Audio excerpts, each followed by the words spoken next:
추수감사절입니다. 추수감사절은 이제 한 해 동안 농사를 짓고 수확한 것을 감사하는 절기죠. 우리 대부분은 농사를 짓지는 않지만 한 해 동안 하나님 베풀어 주신 은혜, 또 지금까지 인도해 주신 은혜에 감사하면서 하나님을 좀 바라볼 수 있는 그러한 귀한 또 절기이죠. 어떤 부분을 우리가 감사해야 될까? 현실적으로 하나님께서 우리에게 좋은 것들을 주신 것에 대해서 우리가 보통은 감사하지 않습니까? 저는 이제 이번에 안식월을 이렇게 다녀오면서 유럽과 터키를 이렇게 다녀왔는데, 특히 이제 이태리에서는 우리 한국의 위상이 상당히 높더만요. 그래서 이태리 사람들은 이제 한국을 세계 10위 안에 있는 선진국으로 인정을 한다고 그렇게 말씀을 하더라고요. 그 이유가 뭐냐? 그랬더니 이제 나름대로 객관적인 통계를 가지고 말하는데, 이태리에 오는 한국 사람이 그렇게 많다고 합니다. 그래서 그 사람들이 그런데요, 아니 그렇게 먼 나라에서 얼마나 돈이 많으면 한국 사람이 이렇게 많이 오냐, 이제 그 어떤 통계가 있고, 실제로 이제 이태리에 가보면 이제 한국의 삼성이나 LG 텔레비전의 광고가 굉장히 많고, 이태리 호텔 숙소에도 삼성 텔레비전이 있고 그렇더라고요. 그리고 이제 한국의 현대 기아차도 자주 볼 수 있고, 아마 이런 것 같습니다.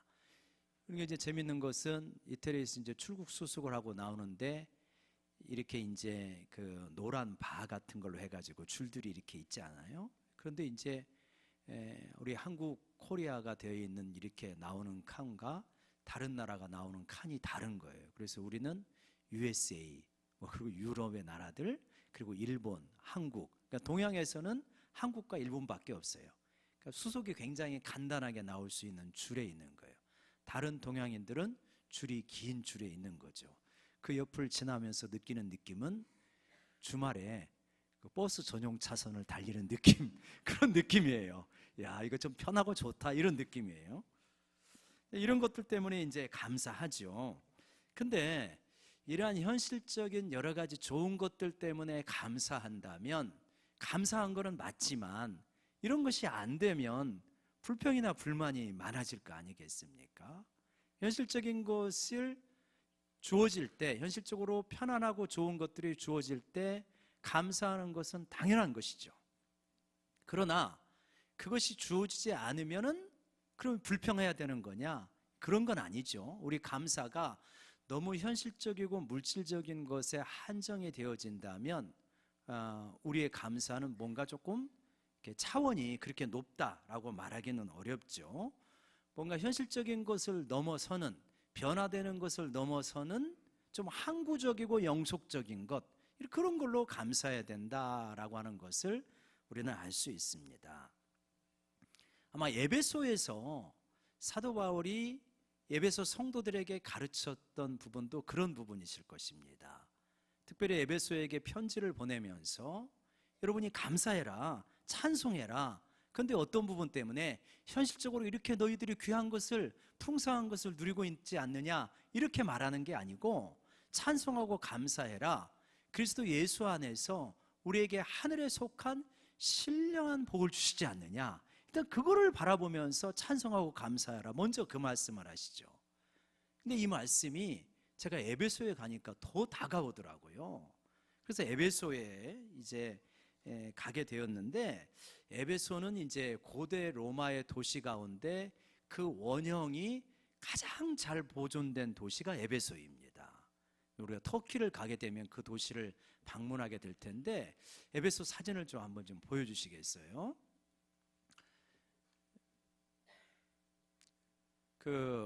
한번 보시면 이제 그 에베소에 제가 이제 가서 찍은 사진인데, 고대 로마에는 다 이런 원형 극장이 있죠. 큰 극장인데, 저기가 이제 어느 정도 규모냐면 24,000명이 들어갈 수 있는 규모라고 합니다.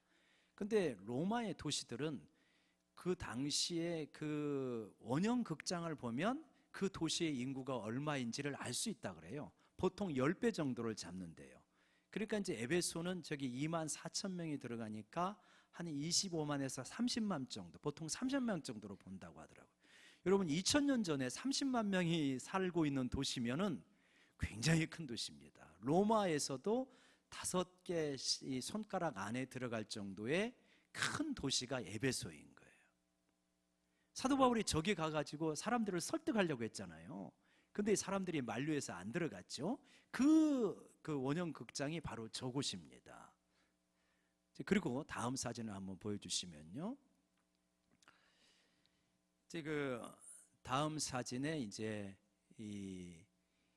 이곳은 이제 그 에베소의 그 원형 극장보다는 작은 데인데 사람들이 모여서 중요한 회의를 하는 곳입니다. 중요한 회의를 하면서 이야기를 하는데 로마의 건축술이 굉장히 발달돼 가지고 저기는 이제 원형 극장은 수리 중이어서 못 들어가고 밖에서만 보고 저기는 들어갈 수가 있는데 지금 이제 그 사람들이 보이는 그 앞에 여기가 단인데 뭐 수백 명 정도 들어가는 단인 것 같은 그런 좌석인 것 같더라고요. 근데 제가 이제 건축술이 발달해 가지고 저기서 제가 지금 여러분에게 말씀하는 이 정도로 말을 해도 다 들려요.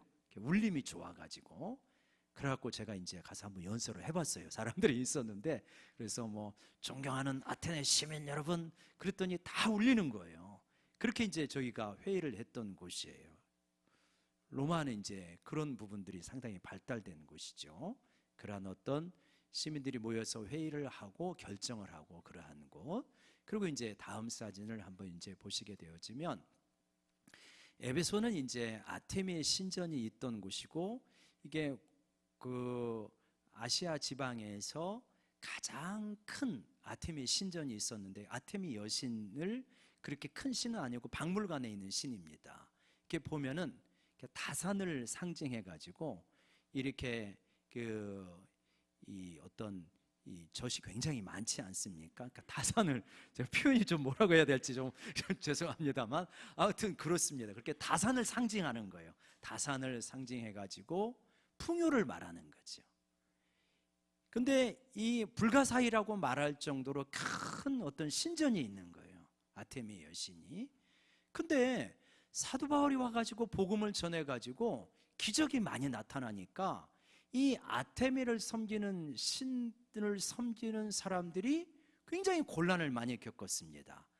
그 다음 사진을 한번 보여주시면 그 조그마한 금신상 있죠. 이 금신상의 모습이 한 주먹 이렇게 요 정도 크기가 될까? 요 정도 되는 거예요. 근데 저기 완전히 금덩어리예요. 그러니까 저걸 보니까 라합이 드라벤을 숨겨왔다는 게 이해가 되더라고. 아마 저 정도 사이즈가 됐을라나 이런 생각. 그리고 금덩어리니까 여러분 저거 가져와서 팔면 저거 얼마나 많이 나가겠어요. 뭐 엄청나게 풍성한 거죠. 저런 것들이 막 굉장히 많았던 도시예요. 그러니까 풍요. 그러니까 30만 명정이 살고 이렇게 풍요로운 도시니까 이 속에서 복음을 어떤 의미가 있는가가 좀 많이 생각이 되어지는 거예요. 이제 그런 가운데서 또 이 에베소에는 빠질 수 없는 이러한 중요한 시설이 하나 있는데 한번 그 다음 사진을 좀 보여주시면 저거는 이제 그 고대 시대 때 사용했던 청동 거울이 저런 겁니다. 저런 식으로 돼 있더라고요. 그래서 유리 거울하고는 다르죠. 지금 이제 저 사진인데 상당히 의미가 있는 사진입니다. 저게 뭐냐면 셀수스 도서관이라고 하는 것입니다. 그래서 로마 시대 때 최대의 도서관은 그 당시 세계 최대죠.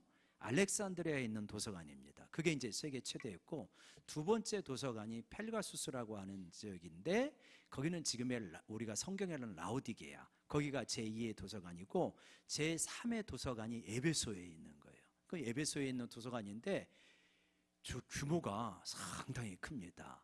저걸 누가 지었냐면 총독이 지어가지고 자기 아버지에게 헌정한 도서관이에요. 그러니까 에베소 지방의 일개 총독이 저렇게 큰 도서관을 지을 정도면 로마의 국력이 얼마나 엄청났는가 하는 것을 미루어 짐작할 수 있어요.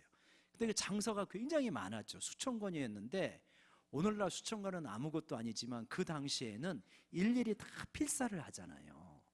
그러니까 이제 파피루스에 이집트에서 나오는 갈대를 종이로 만들어서 쓴 게 파피루스인데, 이 이집트에 있는 게 알렉산드리아 도서관이고, 저기에 있는 이제 에베소에 있는 도서관이 계속 확대가 되니까 파피루스 수출을 이집트에서 안 해버립니다.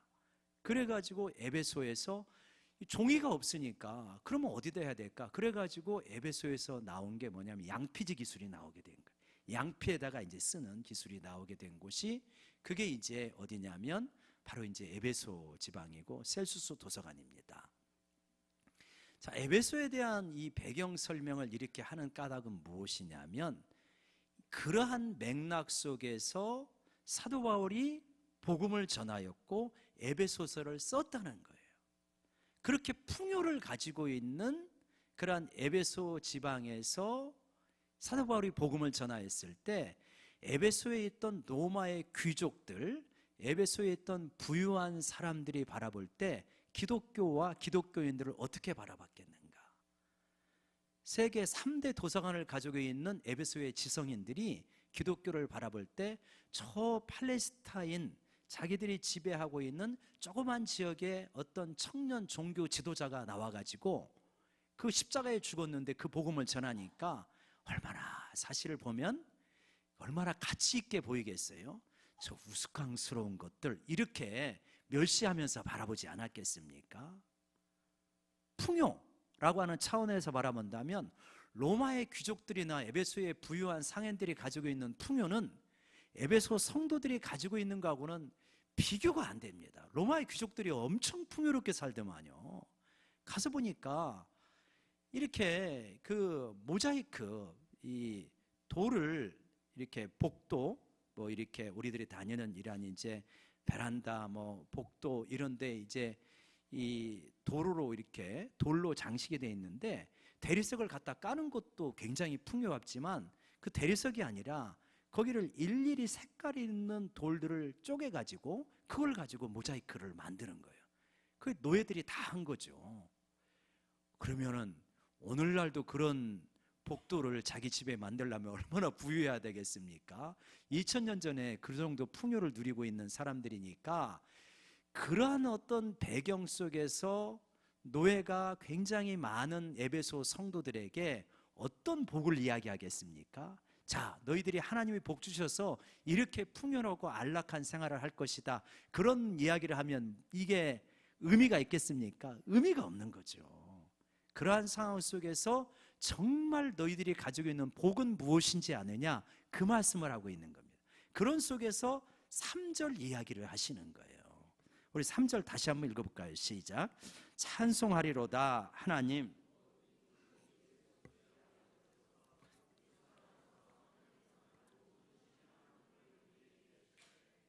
예, 그리스도 안에서 하늘에 속한 모든 신령한 복을 우리에게 주시되, 땅에 속한 물질과 풍요와 번영의 복은 로마 제국이 얼마든지 줄 수 있는 거예요. 그러한 복을 하나님께서 주시겠다 말하는 게 아니라, 그건 로마 제국에서 성공하고 출세하면 얼마든지 누릴 수 있지만, 하나님께서 여러분 에베소에 있는 노예가 대부분인 여러분 성도들에게 주시는 복은 뭐냐? 하늘에 속한 신령한 복이다, 이 얘기를 하고 계시는 거죠. 그 신령한 복을 주시는 것이다.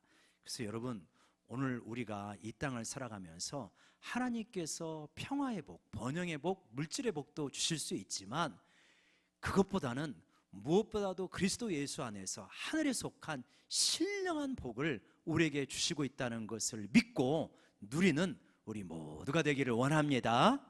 그러한 신령한 복을 주시는데, 그 신령한 복이 무엇입니까? 4절에 있는 것처럼 창세전에 그리스도 안에서 우리를 택하사 우리로 사랑 안에서 그 앞으로 거룩하고 흠이 없게 하시려고 5절에 보면 그 기쁘신 뜻대로 우리를 예정하셨다는 거예요. 창세전에 우리를 선택하셔서 그 자녀가 되어서 거룩하고 흠이 없게 자라나도록 우리를 예정하셨다는 거예요. 선택과 예정의 절대적인 주권을 말씀하고 있습니다. 이 하나님께서 창세전에 우리를 선택하셨다는 것, 이게 신비 중에 신비잖아요. 그게 어떻게 이해가 되겠습니까? 우리 머리로 잘 이해가 안 되는 장면이잖아요. 어떻게 하나님께서 우리를 선택하셨을까? 선택이라고 하는 것은 쌍을 이루는 단어가 있습니다. 선택은 이거하고 분리될 수 없는 단어가 있는데 그건 뭐냐면 선택과 위기예요. 누구를 선택했다는 것은 누구를 선택하지 않았다는 거예요. 버렸다는 거예요. 그러니까 지구상에 72억 정도가 있는데 20억 정도가 그리스도인이다. 하나님께서 20억을 선택하셨다는 것은 나머지는 선택하시지 않았다는 말이 되잖아요. 그러니까 이게 우리가 잘 이해가 잘 안 되는 거예요. 왜 그들은 선택하지 않았을까? 왜 우리는 선택하셨을까? 우리가 그들보다 남다리 착한 것도 아니고 진리에 대한 갈증이 더 많은 것도 아니고 그런데도 불구하고 하나님이 우리를 선택하신 이유는 무엇일까? 이게 참 어려운 것이죠. 깨닫기가, 그 신비를 헤아리기가. 저는 이번에 이제 터키 땅을 다녀왔다고 말씀을 드렸잖아요. 터키를 다니면서 참 여러 가지를 생각하게 되잖아요. 에베소도 터키에 있는 것입니다. 그러니까 사도 바울이 복음을 전하였던 대부분의 지역이 터키에 있거든요. 열심히 복음을 전했던 이곳이 지금은 어떻게 되었냐? 사도 바울이 복음을 전하고 한 2000년 정도가 가까이 흐른 지금은 구석구석을 가보면 교회가 없는 거예요. 구석구석에 교회가 없어요. 찾아보기가 너무 어려워요. 근데 구석구석에 한국의 지방의 구석구석을 가더라도 얼마든지 교회를 찾잖아요. 근데 터키의 구석구석을 가면 얼마든지 모스크를 찾는 거예요. 이슬람 사원을 찾아볼 수가 있는 거예요. 너무 눈에 잘 띄어요. 그 도시의 마을의 중심에 있고 탑이 높습니다. 우리 십자가 탑이 있듯이 탑이 높아요. 저녁에는요 우리 교회 종탑처럼 조명까지 합니다. 이 녹색 조명을 멋지게 쏴가지고 그냥 건축미로만 보면은 야 저건 멋있다, 저게 뭐냐 이렇게 보게 돼 있어요. 근데 우리는 가슴이 아프죠. 야 사도 바울이 복음을 전했던 이곳에 어떻게 이렇게 모스크가 많을까 이런 생각이 드는 거예요.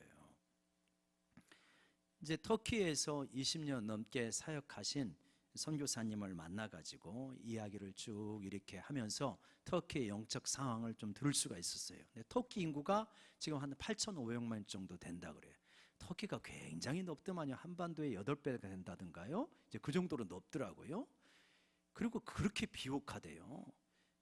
그런데 이 터키가 종교적으로는 자유가 있는 나라죠. 근데 터키가 기독교 인구, 사도 바울이 그렇게 애쓰면서 초대교인들이 그렇게 애쓰면서 믿음 생활했던 터키의 기독교 인구가 8,500만 명 중에 지금 얼마냐? 10,000명 정도라는 거예요. 그럼 10,000명이라는 거는 8,500만 대 만, 이거는 퍼센트가 의미가 없는 거잖아요. 근데 이때 기독교 인구는 뭐라고 하냐면 이 터키는 우리로 말하면 주민등록증 같은 아이디 카드에 종교란이 있다 그래요. 이 종교란을 없애야 EU를 가입할 수 있는 이 조건 중에 하나, EU에서 터키가 계속 가입하려고 하는데 가입을 못하고 있잖아요. 근데 그 조건이 까다롭대. 130가지인가 요구하는데 그 중에 하나가 아이디 카드의 종교란을 없애라, 그거라 그래요. 그건 뭐냐면 종교적인 차별이 있다는 거잖아요. 근데 거기에 이제 기독교라고 쓰는 사람이 10,000여 명 된다는 거예요. 근데 그렇게 쓰면 어떻게 되냐? 표면상으로는 종교의 자유가 있지만 실제적으로는 종교의 자유가 없는 거예요. 기독교라고 쓴 10,000여 명들은 대부분 직장 생활을 오래 할 수가 없대요. 왜냐? 회사에서 못 견디는 거예요. 쫓겨나는 거예요. 못 견디고 살 수가 없는 거예요. 그러니까 이제 거기다 기독교라고 쓰는 거는 그건 대단한 믿음이 있는 사람만 쓸 수밖에 없는 거죠. 대부분은 다니지도 못하고 교회를 나오는 사람도 없고 교회를 찾아보기도 어렵고 굉장히 믿음 생활을 힘들게 할 수 있는. 그래서 이제 제가 선교사님에게 여쭤봤죠. 우리가 내년에 이 터키에 오는데 혹시 주일날 예배를 터키 땅에서 드릴 수 있는 스케줄이 된다면 그 선교사님이 계신 교회에 가서 예배를 드릴 수 있습니까? 했더니 선교사님이 즉답을 안 해요. 그리고 이제 대화를 마치고 기도를 이제 했는데 기도 끝나고 이야기를 하시더라고요. 목사님, 만약에 성도님들이 오신다면 올 수 있는 사람만 오십시오, 그러더라고요. 뭔 말이냐 그랬더니 시험 들 사람은 오지 마십시오. 예배 드릴 때 언제 돌이 날라와서 유리창이 깨질지 모르고 경찰이 찾아올 수도 있고 어려운 상황이 얼마든지 있을 수 있으니까 그렇게 어려운 상황이 왔을 때 힘들고 시험 들 사람은 거기 와서 예배 드리지 말고 그 어려움들을 감당할 수 있는 사람만 와서 예배 드릴 수 있습니다. 그러더라고요. 그만큼 거기서는 예배 드리는 것 자체가 어려운 거예요. 예배 드리는 것 자체가 힘들고 경제생활도 기독교인으로 산다는 것은 힘들고 뭐 보통 어려운 게 아니에요. 종교적인 자유가 있지만 다른 이슬람권은 종교적인 자유도 없어요. 근데 터키는 종교적인 자유가 있지만 있어도 없는 거죠. 정서적으로나 문화적으로. 그때 생각을 한 거예요. 뭔 생각을 했냐면 만약에 내가 이 터키 땅에서 태어났다고 한다면 예수님을 만날 수 있겠는가? 복음을 믿을 수 있겠는가? 신앙생활을 할 수 있겠는가? 그렇지 못할 가능성이 훨씬 많죠. 한국 땅에 태어난 것보다. 8,500만 년 중에 10,000명만 신앙생활 하는데 우리는 5천만 명 중에 한 800만, 900만이 신앙생활을 하고, 그러니까 터키 땅에 태어나서 진리에 대한 갈급함이 있고 우리보다 훨씬 선한 사람도 예수님을 전혀 모르고 이 땅을 살다가 끝날 가능성이 훨씬 많은 것이 터키 땅이더라. 근데 누가 정했냐는 거예요. 누가 한국에서 태어나게 만들고 누가 한국의 터키 땅에서 태어나게 만들었느냐. 터키 땅에서 2000년 전에 태어났다면 예수님을 만날 수 있는 가능성이 많지만 지금은 전혀 없는 이 시대에 수많은 사람들이 태어나는데 그 태어나는 시대와 장소와 그리고 그 배경과 이런 거는 선택해놓고 내가 선택한 게 아니라 태어나서 지나놓고 보니까 이렇게 된 거잖아요. 이거는 절대적인 하나님의 주권의 영역이구나. 이런 점에서 하나님께서 이렇게 사도 바울을 통해서 말씀하셨구나. 창세 전에 그리스도 예수 안에서 우리를 선택하셨다는 의미가 오늘날은 이런 의미로 우리에게 다가오는구나. 이 말씀이, 에베소의 말씀이 다가오더라고요. 그래서 에베소를 방문하고 난 저녁에 에베소서를 이제 이 스마트폰으로 저녁에 계속 들으면서 어떤 맥락 속에서 사도 바울께서 이러한 이 에베소서를 보내셨을까? 그리고 진정한 복이라고 하는 것은 무엇이고 감사는 우리가 무엇을 해야 되는가? 이런 것들을 묵상하게 되었는데, 그래서 진정한 복이란 무엇인가? 로마 시대 때 부유하고 성공하고 출세하는 것이 복이 아니고, 그것도 복일 수 있겠지만 진정한 복이라고 하는 것은 그 로마 시대의 그 엄청난 풍요와 그 엄청난 쾌락의 물결 속에서 예수 그리스도를 만나서 신령한 하나님의 복을 받고 하나님의 자녀가 되고 영생을 누리며 하나님 백성이 되는 것, 그것이 진정한 복이고 감사할 것이구나, 이러한 결론을 내릴 수밖에 없더라고요. 여러분, 이러한 믿음 생활을 할 수 있고 예수를 만날 수 있는 이 시대에 살아가는 것을 우리가 깊이 감사할 수 있기를 원합니다. 터키 땅에서 믿음 생활하기가 참 어려울 것 같더라고요. 거의 불가능하죠. 실제로 너무나 많은 희생을 지불해야 되니까. 그렇기는 하지만 유럽 땅은 그러면 쉽냐? 아닌 것 같더라고요. 유럽의 대부분의 성당은, 터키는 구석구석마다 모스크가 많지만 유럽은 구석구석마다 성당이더라고요.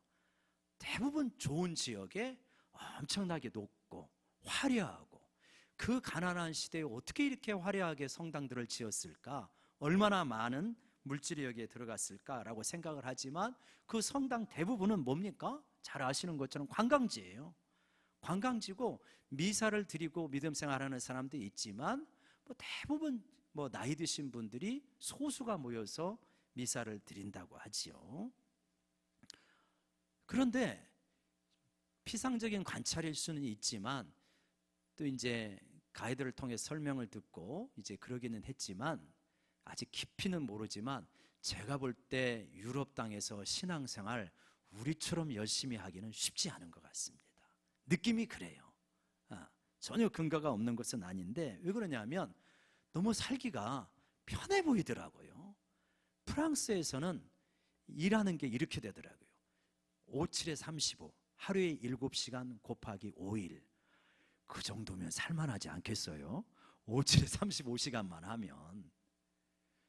독일은 경기가 굉장히 좋다고 하더만요. 그래가지고 독일의 젊은이는 취업 걱정이 없는 거예요. 야, 우리 취업 걱정에 시달리는 청년들을 독일로 보내면 어떨까?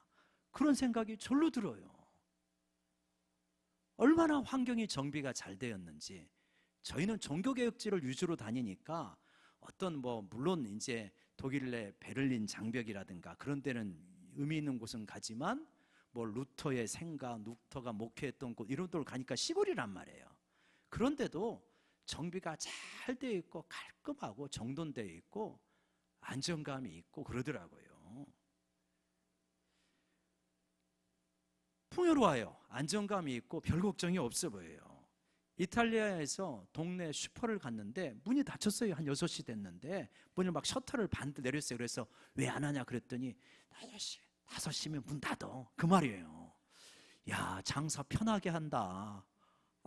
우리 자영업자들 5시까지 장사하고 문 닫으면 참 팔자 좋다 이런 이야기 주변에서 듣지 않겠습니까? 사회 곳곳에 느껴지는 편안함, 풍요로움, 여유 이런 것들이 느껴져요. 자, 그런 속에서 야, 좋겠다 하는 면도 있겠지만 한편으로 제가 느끼는 것은 뭐냐면 야, 이런 사람이 루터나 칼빈의 후예들인데 이런 그 루터나 칼빈이나 종교개혁가들은 목숨을 걸고 신앙을 개혁했지만 종교개혁을 했지만 이들은 그럴 필요성이 별로 그렇게 없어 보이는구나. 그래서 제가 이제 와가지고 네덜란드에서 유학생활한 우리 송 목사님에게 물어봤어요. 나는 그렇게 느꼈는데 네덜란드도 그러냐? 그랬더니 그렇다는 거예요. 거기도 그렇게 간절하게 기도할 필요가 별로 없다는 거예요.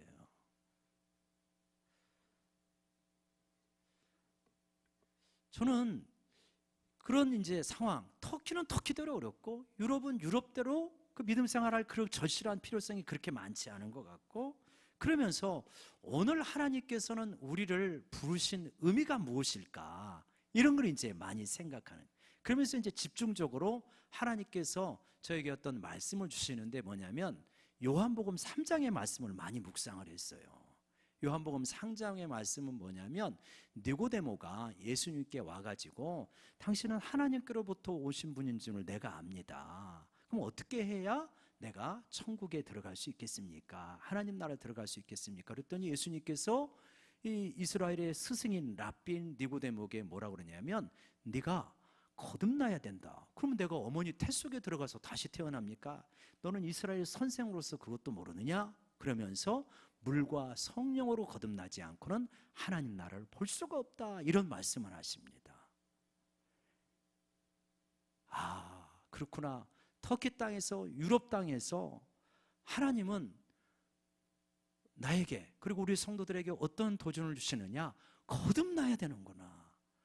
거듭나지 않고서는 하나님 나라를 볼 수가 없고 거듭나지 않고서는 하나님 나라의 가치를 알 수가 없기 때문에 이 거대한 어떤 유럽의 풍요 속에서 신앙은 희석되어져 가고 박제가 되어져 가고 이슬람의 거대한 공격 속에서 무기력하게 교회는 아주 없다시피 한 이러한 어떤 전철을 거듭나지 않고서는 우리가 따라갈 수밖에 없겠구나라고 하는 강한 도전을 느끼게 되더라고요. 그러지 않겠습니까? 그 무수한 풍요 속에서 뭘 그렇게 간절하게 기도하겠어요? 뭘 그렇게 열심히 신앙생활 하겠어요? 유럽의 많은 그리스도인들은 1년에 몇 번 교회 나온다며요? 그러면서 그리스도인이라고 스스로를 생각한다며요?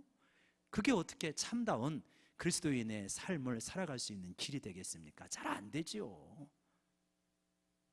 진짜 우리가 물과 성령으로 거듭나서 하늘의 신령한 복이 무엇인지를 내가 정말 느껴야, 그리고 그것이 얼마나 소중한지를 깨달아야 이 어떤 세상의 거대한 풍요와 쾌락과 편안함 속에서도 이 하늘나라를 향한 그 열심을 가지고 우리를 지킬 수가 있을 것입니다. 그리고 물과 성령으로 거듭나서 정말 천국이 보여야 그 터키와 같은 수많은 핍박 속에서도 우리의 신앙을 지킬 수 있지 않겠습니까? 우리가 하늘나라의 가치를 알지 못하고 하나님 나라의 소중함을 깨닫지 못한다면 풍요와 편안함과 쾌락과 오락과 이런 것에 얼마나 우리가 많이 마음의 중심을 빼앗기가 쉽겠습니까? 조금만 어려움이 오면 얼마나 힘겹다고 탄식하고 울고 신앙생활이 왜 그렇게 어렵냐고 힘겨워하고 불평하지 않겠습니까? 아, 그렇구나. 저는 이번에 하나님께서 귀한 기회를 주셔서 이란 안시골의 이렇게 종교개혁지와 또 터키를 탐방하면서 하나님께서 저와 우리 교회에 주시는 이 말씀은 너희가 진짜 하나님 나라를 보느냐, 물과 성령으로 거듭나서 하나님 나라가 어떤 것보다도 소중하다는 것을 정말 깨닫고 있느냐. 그렇지 않으면 우리의 신앙생활은 너무 위태로울 것이다. 한국교회의 미래는 너무나 위태로울 것이다. 갈수록 물질적으로 풍요로워지고 그러한 가운데서 더 편안한 것, 더 짜릿한 것, 더 즐거운 것만 찾는 세태 속에서 그런 것이 아닌 하나님 나라가 얼마나 값어치가 있는지를 진정으로 우리가 영의 눈이 떠져서 깨달을 때만 우리의 신앙을 지킬 수 있으리라 믿습니다. 그러할 때 여러분 우리가 감사할 수 있으리라 믿습니다. 그냥 우리의 건강이 좋아지고 형편이 좋아지고 물질이 풍요로워지고 감사한 거, 이거 감사한 일이죠. 감사한 거지만 설사 이것이 뒤따라오지 않는다 할지라도 내가 하나님 나라를 알기 때문에 거듭나서 신령한 복의 가치가 무엇인지를 알기 때문에 감사하는 거, 하나님 우리에게 그걸 원하시더라고요. 에베소의 현장에서 사도 바울은 에베소의 성도들에게 그것 때문에 찬송하고 감사하자고, 너희가 노예에서 자유인이 되었기 때문에, 가난한 가운데서 부자가 되었기 때문에 감사하고 찬송하자고 하는 것이 아니라, 그것은 더디온다 할지라도 하늘의 신령한 복을 주셔서 너희를 창세전에 선택하셔서 거룩하고 흠이 없는 하나님의 아들과 딸로 만들어 하는 것 때문에 감사하자고 외치고 있습니다. 그것이 오늘 우리에게 주시는 것인 줄로 믿습니다. 저는 추수감사절을 맞이하면서 참 이런 부분에 감사하지만, 특별히 우리 성도님들 가운데 내가 하나님 나라의 가치를 분명히 알고 있는가? 그렇지 않다면 물과 성령으로 다시 한번 나에게 중생의 역사가, 진정한 중생의 역사가 일어나게 해달라고 매달릴 수 있는 우리 모두가 되기를 주의 이름으로 간절히 축원합니다. 기도하겠습니다.